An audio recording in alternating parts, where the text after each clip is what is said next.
Hello ನಮಸ್ಕಾರ ಸ್ನೇಹಿತರೆ, happy Vishu ಎಲ್ಲರಿಗೂ. ಸೊ ನಾನಿವತ್ತು ಪನ್ನೀರ್ ಮಸಾಲ ರೈಸ್ ಸಿಂಪಲ್ಲಾಗಿ ಹೇಗೆ ಮಾಡೋದು ಅಂತ ತೋರಿಸ್ತೀನಿ, ಬನ್ನಿ ಮಾಡೋಣ.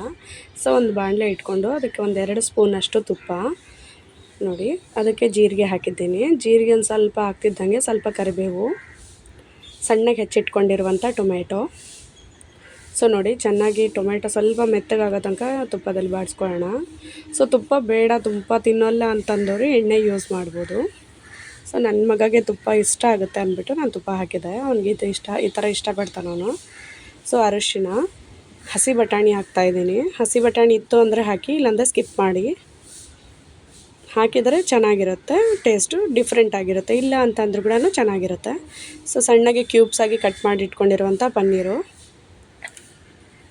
ಇದು ಪನ್ನೀರ್ ನಾನು ಮನೆಯಲ್ಲೇ ತಯಾರಿಸಿರುವಂಥ ಪನ್ನೀರ್ ಇದು. ಸೊ ನೋಡಿ, ಅದಕ್ಕೊಂದು ಸ್ವಲ್ಪ ಚಾಟ್ ಮಸಾಲ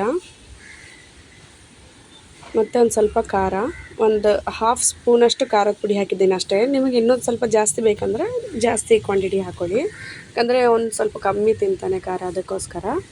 ಸೊ ನಾನು ಸ್ವಲ್ಪ ಮ್ಯಾಜಿಕ್ ಮಸಾಲ ಪೌಡ್ರ್ ಬರುತ್ತಲ್ವ, ಸೊ ಅದನ್ನು ಕೂಡ ಇದಕ್ಕೆ ಹಾಕ್ತಾಯಿದ್ದೀನಿ. ರುಚಿಗೆ ತಕ್ಕಷ್ಟು ಉಪ್ಪು. ಒಮ್ಮೆ ಟ್ರೈ ಮಾಡಿ ಹೇಗೆ ಬಂತು ಅಂತ ನನಗೂ ತಿಳಿಸಿ. ಸೊ ಪನ್ನೀರ್ ಹೇಗೆ ಮಾಡೋದಂತಲೂ ಹಾಕಿದ್ದೀನಿ ನಾನು. ನೋಡಿ ಎಷ್ಟು ಟೇಸ್ಟಿಯಾಗಿ ಆಗುತ್ತೆ, ಸಿಂಪಲ್ಲಾಗಿ ಬೇಗನೆ ಆಗುವಂತಹದ್ದು ಇದು ರೈಸ್. ಇದು ಪನ್ನೀರ್ ಇತ್ತು ಅಂದರೆ ಮಕ್ಕಳು ಇಷ್ಟಪಡ್ತಾರಲ್ಲ. ನೋಡಿ ಎಷ್ಟು ಕಲರ್ಫುಲ್ಲಾಗಿ ಕಾಣ್ತಾ ಇದೆ. Thank you for watching.